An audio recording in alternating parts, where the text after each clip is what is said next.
ঐকমত্য কমিশনের সাথে ম্যারাথন বৈঠক চলছে বিএনপির। প্রাথমিক ও মূল প্রস্তাবনা নিয়ে কিছু বিভ্রান্তির কথা জানালেন সালাউদ্দিন আহমদ। প্রশ্নবিদ্ধ নির্বাচন চায় না জামায়াত, লন্ডন সফরে ইউকে এই বার্তা দেওয়ার কথা জানালেন আমির। খালেদা জিয়ার সাথেও হয় রাজনৈতিক আলোচনা। আমরা দুই দলের দায়িত্বশীল নেতৃবৃন্দ এক জায়গায় বসবার রাজনীতির কোনো কথা হবে না, এটা কি বাস্তব? কথা তো হয়েছে, কিন্তু আমরা সুনির্দিষ্ট কোনো বিষয়ে কথা বলিনি। ১.৫ দশক পর হলো বাংলাদেশ পাকিস্তান পররাষ্ট্র সচিব পর্যায়ের বৈঠক। মধ্যাহ্নভোজে ছিলেন ভারত ছাড়া সার্কের সব দেশের ঢাকা মিশন প্রধান। শিক্ষা বোর্ডের অতিরিক্ত সচিবের সাথে বৈঠকে সন্তুষ্ট নয় কারিগরি শিক্ষার্থীরা। দাবি আদায়ে সবার সাথে আলোচনা করে কঠোর কর্মসূচির হুঁশিয়ারি।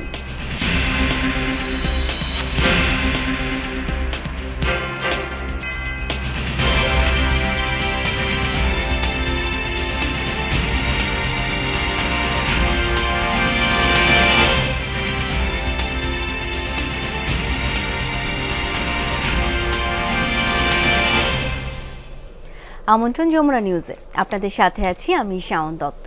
এতক্ষণ শিরোনাম দেখছিলেন। জাতীয় ঐকমত্য কমিশনের সাথে দিনব্যাপী বৈঠক করছে বিএনপির প্রতিনিধি দল। সংসদ ভবনের এলটি হলে বৈঠক শুরুর আগে কমিশনের সহ সভাপতি আলী রিয়াজ বলেন, বাংলাদেশের গণতান্ত্রিক সংগ্রামে ও রাষ্ট্র সংস্কারে বিএনপি অগ্রগণ্য ভূমিকা পালন করছে। আলোচনার মধ্য দিয়ে জাতীয় সনদ তৈরি করাই অন্তর্বর্তী সরকারের লক্ষ্য। তিনি জানান, ঐকমত্য কমিশন স্থায়ীভাবে গণতান্ত্রিক প্রক্রিয়া প্রতিষ্ঠা করতে চায়। সকলে মিলে জাতির আকাঙ্ক্ষা অনুযায়ী ঐকমত্য প্রতিষ্ঠা করতে চায় সরকার। এদিকে বৈঠক শুরুর আগে স্থায়ী কমিটির সদস্য নজরুল ইসলাম খান বলেন, বিএনপি সংস্কারের বিপক্ষে নয়, বরং সংস্কারেরই দল। সংস্কার বিএনপিরই প্রতিশ্রুতি। তবে এটি চলমান প্রক্রিয়া। খুব বেশি ভালো করার জন্য বেশি সময় নিলে মানুষের পরিবর্তনের আকাঙ্ক্ষা স্তিমিত হয়ে যেতে পারে বলেও শঙ্কা জানান বিএনপির এই নেতা। বৈঠকের মাঝে বিরতিতে বিএনপির স্থায়ী কমিটির সদস্য সালাউদ্দিন আহমেদ বলেন, সংস্কার প্রস্তাবনার দফা অনুযায়ী আলোচনা করছে বিএনপি। ঐকমত্য কমিশনের পাঠানো স্প্রেডশিট এবং মূল প্রস্তাবনা অনুযায়ী কিছু বিভ্রান্তির সৃষ্টি হয়েছে। এটি চূড়ান্ত আলোচনা নয় বলেও জানান তিনি। বিভিন্ন বিষয়ে জাতীয়তাবাদী দলের পক্ষ থেকে মতামতগুলোর ক্ষেত্রে ঐকমত্য সুস্পষ্ট, কিছু বিষয়ে ভিন্ন মত আছে, সেগুলো আমরা আলোচনা করব এবং আমরা আশা করি আমরা এক জায়গায় আসতে পারবো। আমরা কিছু সংস্কারের প্রস্তাব করেছি, আরো কিছু ভালো প্রস্তাব আসছে। আমরা সেটা আলোচনা করে গ্রহণযোগ্য হলে, জনস্বার্থে বিবেচনা করলে আমরা সেটাকে গ্রহণ করবো। চূড়ান্ত তো আলোচনা নয়, এটা আমার মনে হয় আমরা দ্বিতীয় পর্যায়ে আলোচনা করছি। প্রয়োজনে আজকে যদি সমাপ্ত না হয় আরো আলোচনা হবে। এখন আমরা সেই আলোচনা সমাপ্ত করিনি। আশা করি আমরা একটা পজিটিভ দৃষ্টিভঙ্গি নিয়ে আগাচ্ছি। সংসদ ভবনে রয়েছেন সহকর্মী শওকত মঞ্জুর শান্ত। যাব তার কাছে। শান্ত, লম্বা সময় ধরে চলা বৈঠক এখন কোন পর্যায়ে রয়েছে এবং জানতে চাই কোন পক্ষ থেকে আর কোনো ব্রিফিং কি করা হয়েছে? শাওন, বৈঠক এখনো চলমান রয়েছে এবং এখন পর্যন্ত নতুন কোনো ব্রিফিং করা হয়নি এবং আমরা আশা করছি হয়তোবা আরও ঘণ্টাখানেকের মধ্যে বৈঠক সম্পন্ন হবে এবং দুই পক্ষ থেকে ঐকমত্য কমিশন এবং বিএনপির পক্ষ থেকে প্রতিনিধি যারা এসেছেন তারা হয়তোবা এখানে বৈঠকের আলোচ্য বিষয়গুলো নিয়ে ব্রিফিং করতে পারেন। তবে আমরা যতটুকু এখন পর্যন্ত ধারণা করতে পারছি এবং জানতে পেরেছি যে আলোচ্য যে বিষয়গুলো ছিল তার ভিতরে কয়েকটি বিষয় সামনে এসেছে যেগুলো নিয়ে কিছুটা বিভ্রান্তি রয়েছে। সেই বিষয়গুলো তারা আমাদেরকে যতটুকু বলেছেন সেটি অনেকটা সংসদের মেয়াদ এবং সংসদ পদ প্রার্থী যারা রয়েছেন তাদের বয়স কত হবে এবং একই সাথে কোনো দলের চেয়ারম্যান অথবা প্রধানের দল যদি নির্বাচিত হয় সেক্ষেত্রে সেই দলের ওনার যে পদগুলো রয়েছে সেগুলো বহাল রেখে তিনি প্রধানমন্ত্রী হবেন কিনা, এমন বেশ কিছু বিষয় রয়েছে যেগুলো নিয়ে মতভেদ রয়েছে এবং সেগুলোই আলোচ্য বিষয় হয়েছে বলে আমরা যতটুকু জানতে পেরেছি এখন পর্যন্ত। একই সাথে বিএনপি মনে করছে যে বেশ কিছু সংস্কার পয়েন্ট রয়েছে, যে পয়েন্টগুলো বাস্তবায়িত হলে হয়তোবা নির্বাচন কমিশনের যে স্বাধীনতা, সেই স্বাধীনতার কিছুটা হলেও খর্ব হবে। তো এমন বেশ কিছু বিষয় রয়েছে যেগুলো হয়তোবা তারা বৈঠক শেষে আমাদের সামনে সরাসরি কথা বললে আমরা হয়তোবা নিশ্চিত হতে পারবো। এবং আজকেই যে বৈঠকটি সম্পন্ন হয়ে যাচ্ছে বিষয়টি এমন নাও হতে পারে, হয়তোবা আরো একাধিক বৈঠক বিএনপির হতে পারে ঐকমত্য কমিশনের সাথে। শাওন। শান্ত, ধন্যবাদ আপনাকে। সংস্কার ও বিচার নিশ্চিত করেই নির্বাচন দিতে হবে, তবে কোনোভাবেই অতিরিক্ত সময় নেওয়া যাবে না, এমন মন্তব্য করেছেন জামায়াতে ইসলামীর আমির ডাক্তার শফিকুর রহমান। বলেন, নির্বাচন এমনভাবে করতে হবে যেন প্রশ্নবিদ্ধ না হয়। জামায়াতে আমির বলেন, সংস্কার ছাড়া দেশে কোনো নির্বাচন কাজে আসবে না। ইউকে এমনটা জানানো হয়েছে। লন্ডনে খালেদা জিয়ার সাথে রাজনৈতিক বিষয়ে আলোচনা হয়েছে বলেও জানান ডাক্তার শফিকুর রহমান। সম্প্রতি ইউরোপীয় ইউনিয়নের আমন্ত্রণে বেলজিয়াম সফর করেন জামাতে ইসলামীর আমির ডাক্তার শফিকুর রহমান সহ দলটির 5 সদস্যের প্রতিনিধি দল। এ বিষয়ে বিস্তারিত তুলে ধরতে রাজধানীর একটি হোটেলে সংবাদ সম্মেলন করে দলটি। প্রয়োজন এবং ভালোবাসাকে ধারণ করে এ সময় জামাত আমির বলেন, অন্তর্বর্তী সরকার যদি দ্রুত সংস্কার কাজ সম্পন্ন করে নির্বাচন দেয় তাতে জামাতের কোনো সমস্যা নেই, তবে সংস্কার ও বিচার ছাড়া নির্বাচন দেয়া হলে সেই নির্বাচন কাজে আসবে না, এ মন্তব্য করেন তিনি। বলেন, জামাত আরেকটি প্রশ্নবিদ্ধ নির্বাচন চায় না। যে গুরুত্বপূর্ণ সংস্কারগুলো হতে হবে, সব সংস্কার নয়। যে কেন এই ফেব্রুয়ারিকে চয়েস করা যায়, এরপরে এটা কোরআনের আয়াত নয়, বাস্তবের প্রয়োজনে একটু আগাইতে পারে, একটু পিছাইতে পারে। এর আগেই যদি জাতির প্রত্যাশা পূরণ করে ইলেকশন হয় তাতে আমার আপত্তি থাকবে কেন? আমার তো আপত্তি থাকার কথা না। আবার যদি এর জন্য আরো একটু সময়ের প্রয়োজন হয়, আমরা 15.5 বছর 16 বছর অপেক্ষা করতে পেরেছি, আরো 1-2 মাস অপেক্ষা করতে পারবো। এ সময় লন্ডনে বিএনপি চেয়ারপারসনের সাথে সাক্ষাতের বিষয়েও কথা বলেন জামাত আমির। জানান, শুধু খালেদা জিয়ার শারীরিক অবস্থার খোঁজ খবর নিতেই বেলজিয়াম থেকে লন্ডন গেছেন তিনি। সেখানে রাজনৈতিক বিষয় নিয়ে আলোচনা হয়েছে, জানান জামাত আমির। ব্যক্তি হিসাবে বেগম খালেদা জিয়াও জুলুমের শিকারে পরিণত হয়েছিলেন। তিনি একদিকে মজলুম আর একদিকে অসুস্থ। তো ইউরোপ সফরে গিয়েছি, আমাদের মূল উদ্দেশ্যই ছিল ওনাকে দেখা, কিন্তু যেহেতু তিনি অবস্থান করছেন তার বড় সন্তান দলের ভারপ্রাপ্ত চেয়ারম্যানের বাসায়, সেই কারণে তিনিও থাকবেন, এটি স্বাভাবিক। তিনি ছিলেন। জামাত আমির জানান, ব্রাসেলস সফরের লক্ষ্য ছিল ইউরোপীয় ইউনিয়নের সঙ্গে সম্পর্ক ঘনিষ্ঠ করা। সফরে রাজনীতি, অর্থনীতি, ব্যবসা বাণিজ্য ও রোহিঙ্গা সংকটের মতো গুরুত্বপূর্ণ বিষয়েও আলোচনা হয়েছে। এবং সেদিন ভালোবাসা এবং শামীম রেজা, যমুনা নিউজ, ঢাকা।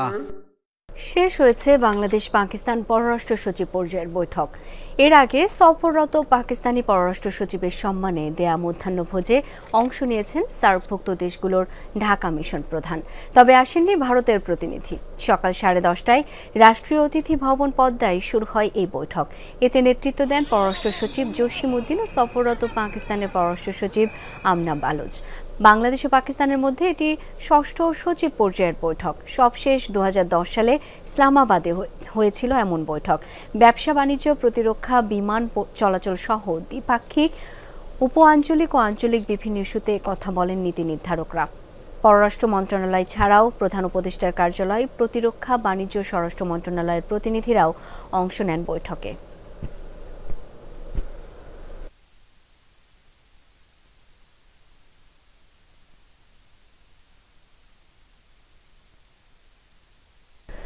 পররাষ্ট্র উপদেষ্টার সঙ্গে ঢাকা সফররত মার্কিন যুক্তরাষ্ট্রের দক্ষিণ ও মধ্য এশিয়া বিষয়ক উপসহকারী পররাষ্ট্রমন্ত্রী নিকোল চোলেকের বৈঠক শেষ হয়েছে। মন্ত্রণালয়ে রয়েছেন সহকর্মী আহমেদ রেজা। যাব সরাসরি তার কাছে। রেজা, সফররত যুক্তরাষ্ট্রের 2 উপসহকারী মন্ত্রীর সাথে পররাষ্ট্র উপদেষ্টার কি নিয়ে আলাপ হলো, জানাবেন বিস্তারিত। শাওন, প্রেসিডেন্ট ডোনাল্ড ট্রাম্প প্রশাসনের কিন্তু এটি প্রথম সফর। সেই সফরে আসলে নানা বিষয়ে, অর্থাৎ বাংলাদেশের যুক্তরাষ্ট্র দ্বিপাক্ষিক নানা বিষয়ে যে আলোচনাগুলো হয়েছে তার মধ্যে প্রাধান্য পেয়েছে মূলত বাংলাদেশের যে গণতান্ত্রিক প্রক্রিয়া সেটিকে সুসংহত করা, একই সাথে বাংলাদেশের নির্বাচন পদ্ধতি, বাংলাদেশের নির্বাচন ব্যবস্থা সেটি আসলে কেমন করে হবে, কেমন করে আগাবে, সেখানে যুক্তরাষ্ট্রের কোনো আলাদা ভূমিকা রয়েছে কিনা সেই বিষয়গুলো নিয়ে কিন্তু আলোচনা করেছেন। আলোচনা হয়েছে একই সাথে বাংলাদেশের যে চলমান সংস্কার প্রক্রিয়া রয়েছে সেই সংস্কার প্রক্রিয়ায় যুক্তরাষ্ট্র কোনোভাবে তাদের কোনো ধরনের পদক্ষেপ রাখতে পারে কিনা সে বিষয়গুলো নিয়ে কিন্তু ইতিমধ্যে পররাষ্ট্র উপদেষ্টা এবং পররাষ্ট্র সচিবের সাথেও সেই আলোচনাটি হয়েছে। ফলে এই যে অন্তর্বর্তী সরকারের পররাষ্ট্র মন্ত্রণালয়ের সাথে যে বৈঠকগুলি সেটি হয়েছে এবং একই সাথে আপনি জানেন যে আজকে জাতীয় নিরাপত্তা উপদেষ্টা তার সাথেও বৈঠক রয়েছে এবং সেখানেও কিন্তু এই বিষয়গুলো নিয়ে আলোচনা হবে। একই সাথে প্রধান উপদেষ্টা প্রফেসর ডক্টর মোহাম্মদ ইউনূসের সাথেও কিন্তু মার্কিন প্রতিনিধি দলের যে বৈঠকটি সেটি অনুষ্ঠিত হওয়ার কথা রয়েছে। ফলে এখনো আসলে যে আলোচনার 3 দিনের যে সফরের আজ দ্বিতীয় দিন, মূলত এই দ্বিতীয় দিনে এই বৈঠকগুলি হবে। ফলে আজকের দিনের যে গুরুত্বপূর্ণ আলোচনা মার্কিন প্রতিনিধিদের সাথে মূলত এই বিষয়গুলো নিয়ে এবং একই সাথে এর সাথে যুক্ত রয়েছে রোহিঙ্গা সংকট সমাধানে যুক্তরাষ্ট্রের যে অবস্থান বা সহযোগিতা সেটি আসলে কতটা ত্বরান্বিত করা যায়, কতটা বেগবান করা যায় সেটি নিয়েও আপনি জানেন যে মিয়ানমারের যে ভারপ্রাপ্ত রাষ্ট্রদূত তিনিও কিন্তু এই সফরের সফরসঙ্গী হয়েছেন। ফলে বেশ কিছু বিষয় যেমনটি বলছিলাম যে নির্বাচন এবং গণতান্ত্রিক ব্যবস্থা পুনরুদ্ধার, একই সাথে যে রোহিঙ্গা সংকট সমাধানে বাংলাদেশের সাথে সহযোগিতা কিভাবে বৃদ্ধি করতে পারে যুক্তরাষ্ট্র সেই বিষয়গুলো নিয়ে ব্যাপক পরিসরে আলোচনা হয়েছে এবং একই সাথে এই বিষয়গুলো নিয়ে কিন্তু গতকালকেও আলোচনা হয়েছে গণতান্ত্রিক পর্যায়ে। সেটি হচ্ছে বাংলাদেশের কয়েকটি রাজনৈতিক দলের সাথে, সেখানেও কিন্তু এই বিষয়গুলো নিয়ে এসেছেন। সেগুলোও কিন্তু পররাষ্ট্র মন্ত্রণালয় এবং প্রধান উপদেষ্টাকে আলাদাভাবে মার্কিন যে প্রতিনিধি দল রয়েছে তারা অবগত করেছেন। শাওন, রেজা, অনেক ধন্যবাদ আপনাকে। প্রতারণা ও চাঁদাবাজির মামলায় মডেল মেঘনা আলমকে গ্রেপ্তার দেখিয়েছেন আদালত। এছাড়া তার সহযোগী দেওয়ান সমীরকে 5 দিনের রিমান্ড দেওয়া হয়েছে। ঢাকার মেট্রোপলিটন ম্যাজিস্ট্রেট এই আদেশ দেন। শুনানি শেষে রাষ্ট্রপক্ষের আইনজীবী জানান, বিদেশি প্রভাবশালী ব্যক্তিদের প্রেমের ফাঁদে ফেলত মেঘনা আলম, তবে নিজেকে নির্দোষ দাবি করেছেন এই মডেল।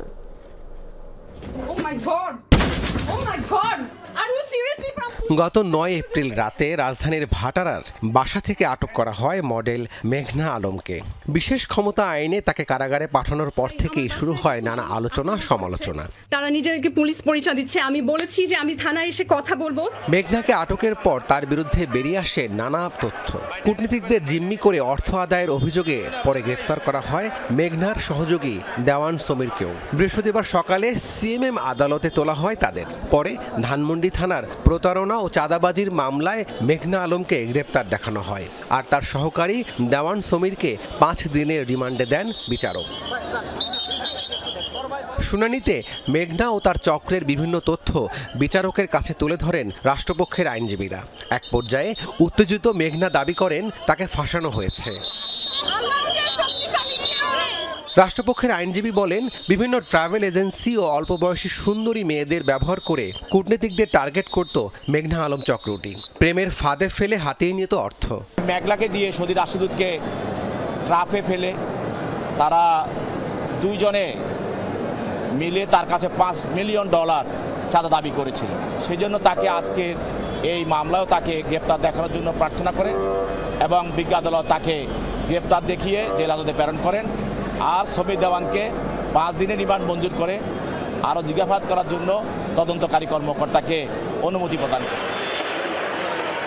মডেল মেঘনা ও তার চক্রের অন্য সদস্যদের চিহ্নিত করতে তদন্ত চলছে বলেও জানান রাষ্ট্রপক্ষের আইনজীবী। রাব্বি সিদ্দিকী, যমুনা নিউজ, ঢাকা। আলোচনা ফলপ্রসূ হলে জুনের শেষে মিলতে পারে আইএমএফ এর ঋণের পরের কিস্তি। আগামী সপ্তাহে ওয়াশিংটনে সংস্থাটির বসন্তকালীন সম্মেলনে অর্থ উপদেষ্টা ডক্টর সালেউদ্দিন আহমেদের সাথে বিস্তারিত আলোচনা হবে।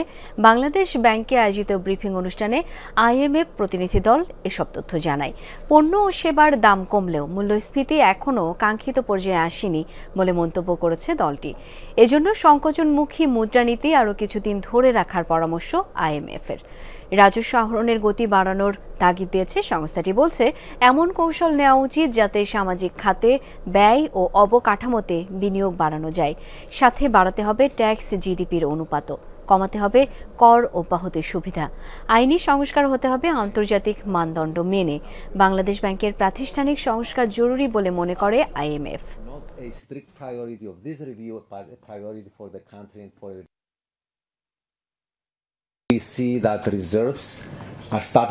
অর্থনীতিতে কোন নীতি প্রয়োগ করা হবে সেই সিদ্ধান্ত শেষ পর্যন্ত বাংলাদেশের সরকারের। তবে আমরা পরামর্শ দিতে পারি, যেই সংকোচনশীল মুদ্রা ব্যবস্থা চলছে সেটি যেন আরো কিছুদিন বহাল থাকে। কেননা আমরা দেখতে পাচ্ছি মূল্যস্ফীতি ক্রমাগত কমছে, কিন্তু পণ্য ও সেবার দাম এখনো কাঙ্ক্ষিত পর্যায়ে আসেনি।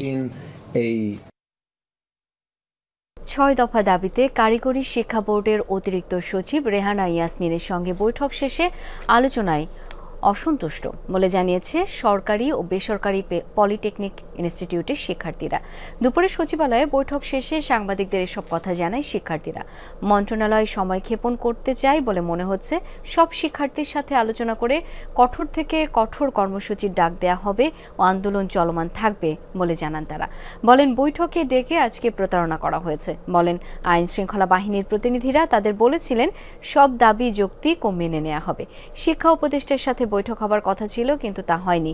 একজন অতিরিক্ত সচিব বৈঠক করেছেন। তিনি বলেছেন আমাদের দাবি সচিব হয়ে আরো উপরে যাবে, তারপর সিদ্ধান্ত নেওয়া হবে, মানে আরো দীর্ঘ প্রক্রিয়া, জানান শিক্ষার্থীরা। বলেন দীর্ঘ 8 মাস ধরে আন্দোলন করছেন তারা। বলেন বাধ্য হয়েই জনদুর্ভোগের মতো কর্মসূচি দিতে হয়েছে। সামনের দিনে জনদুর্ভোগ কমাতে চেষ্টা করবেন তারা। সংশ্লিষ্ট যারা কর্তৃপক্ষ তাদের সাথে আমাদের কিছু বিষয় নিয়ে আলোচনা হয়েছে, কিন্তু আমরা আলোচনার ফলাফল এটা দেখতেছি যে তারা আমাকে কোনো পেপার ওয়ার্ক দেখাইতে পারতেছে না, বা তারা যে পদক্ষেপ নিচ্ছে সেটার কোনো ডকুমেন্ট তাদের কাছে নাই। আমরা যে আশ্বাস পেয়েছি, এই আশ্বাস আমরা বিগত 8 মাস থেকে এর থেকে ভালো আশ্বাস পেয়েছি, কিন্তু বাস্তবায়ন আমরা দেখি। কর্মসূচি আমাদের যেভাবে চলমান ছিল সেভাবে চলমান থাকবে। আমাদের জনদুর্ভোগ যতটা কমিয়ে আমাদের আন্দোলন পরিচালনা করে সেটা আমরা চেষ্টা করব। মুজিবনগর সরকারের নাম পরিবর্তনের কোনো ইচ্ছা বর্তমান সরকারের নেই, এমনটাই জানিয়েছেন মুক্তিযুদ্ধ বিষয়ক মন্ত্রণালয়ের উপদেষ্টা ফারুকী আজম। সকালে ঐতিহাসিক মুজিবনগর দিবসে মুজিবনগর স্মৃতিস্তম্ভে পুষ্পস্তবক অর্পণ শেষে সাংবাদিকদের প্রশ্নের জবাবে একথা বলেন তিনি। ফারুকী আজম বলেন মুজিবনগর সরকার আন্তর্জাতিকভাবে স্বীকৃত এবং সাংবিধানিক সরকার। এটা দেশের মুক্তিযুদ্ধকে সুসংগঠিত করেছে। পরবর্তীতে নির্বাচিত সরকার কি করবে সেটা তাদের ব্যাপার বলে মন্তব্য করেন তিনি। এছাড়া ভুয়া মুক্তিযোদ্ধাদের বিষয়ে বিভিন্ন উদ্যোগ গ্রহণ করেছে মুক্তিযুদ্ধ মন্ত্রণালয়। কিছু বিষয়ে আদালতের রায়ের পর প্রয়োজনীয় ব্যবস্থা নেওয়া হবে বলেও জানান মুক্তিযুদ্ধ বিষয়ক উপদেষ্টা।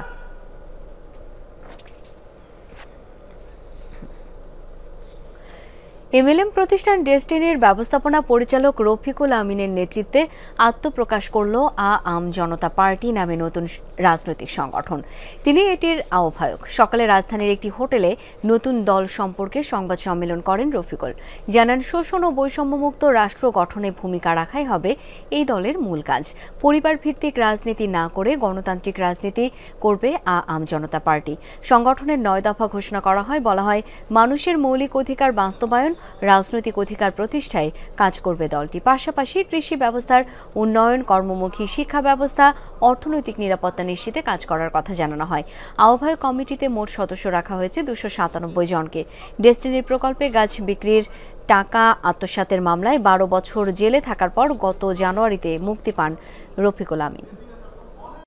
অসাম্প্রদায়িক, গণতান্ত্রিক, শোষণ ও বৈষম্য মুক্ত সোনার বাংলাদেশ গড়ে তোলার লক্ষ্যে গণতান্ত্রিক অগ্রযাত্রায় বাধা সৃষ্টিকারী স্বৈরাচার শাসনের বিরুদ্ধে ছাত্র জনতার জুলাই গণ অভ্যুত্থানের চেতনায় অন্তর্ভুক্তিমূলক রাষ্ট্র গঠনের স্বপ্ন বাস্তবায়নের লক্ষ্যে বাংলাদেশ আম জনতা পার্টি প্রতিষ্ঠিত হলো।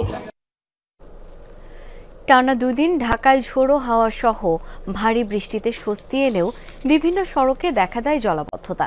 দুপুর 12টা থেকে রাজধানী জুড়ে মুষলধারে বৃষ্টি শুরু হয়। প্রায় ঘণ্টাখানেক চলা বৃষ্টিতে জনজীবনের স্বস্তি নেমে আসে। তবে রাজধানীর কালশী, মিরপুর সহ বিভিন্ন এলাকার সড়কে ময়লা ও কাদা পানি জমে যায়। এতে সবচেয়ে বেশি ভোগান্তিতে পড়েন পথচারী ও এসএসসি পরীক্ষার্থীরা। ময়লা পানি পার হয়ে তাদের ঘরে ফিরতে হয়। দর্শক, এই ছিল যমুনা নিউজে।